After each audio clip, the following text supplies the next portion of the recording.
কারণ আপনি বিভিন্ন জায়গায় যাবেন এরকমই মাথা দেখতে এরকমই মেশিন, কিন্তু ওগুলো আসলে কপি। তো আপনারা কপি যদি দেখান তাইলে আসলে এই কাজ হবে না। এই কাজ হইতে গেলে আপনাকে কন্টিনিউ এইভাবে কাজটা দেখাইতে হবে। ওর আরেকটা কাজও আছে, মুখের ব্রণের গর্ত, এটা হয়তো নেক্সট সেশনে এসে করবে, তার কারণ ওর কাছে এখন একটু টাকার সমস্যা।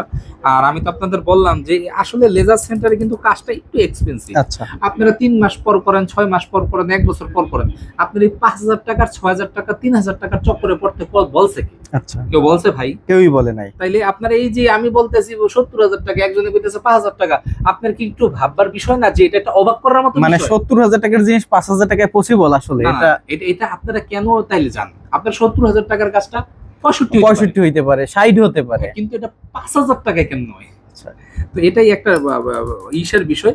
এই দেখেন আপনার এই জায়গাটা, এই দেখেন সাদা সাদা হয়ে যেতেছে। জি, আপনার একদম ক্লিয়ারলি দেখেন, এই দেখেন এই জায়গায় কাজ করতেছি সাদা সাদা হয়ে যেতেছে। জি। এই দেখেন, এই যে এখানে কাজ করতেছি, এই দেখেন, এই দেখেন, এই যে সাদা সাদা ডট ডট পড়তেছে। মানে জন্ম দাগ, কাটা দাগ, তিল, মেস্তা, ব্রণ যাই হোক সব হচ্ছে আপনার এখানে রিমুভ হ্যাঁ, হবে, আমাদের তাই তো? এই স্কিন কেয়ারের সব কাজই করা হয়। এই দেখেন, এই যে সাদা সাদা হয়ে গেলে এই সাদাটার থেকে আস্তে করে চামড়াটা এখান থেকে আস্তে আস্তে পরিষ্কার হয়ে যাবে। পরিষ্কার হয়ে যাবে। আপনার এই জিনিসগুলো কিন্তু সময় সাপেক্ষ। অনেকেরই আসে যে ভাই আমার হাতে সময় নাই, তখন আবার আমাদের বলে দিতে হবে কেন সময় নাই, কতদিনের জন্য বিদেশে যাচ্ছেন বা কয়দিন পর টিকিট, এটা আমাদের কিন্তু বইলা নিতে হবে। আচ্ছা। নাইলে কিন্তু আপনি ভুলভাল ট্রিটমেন্ট পাবেন।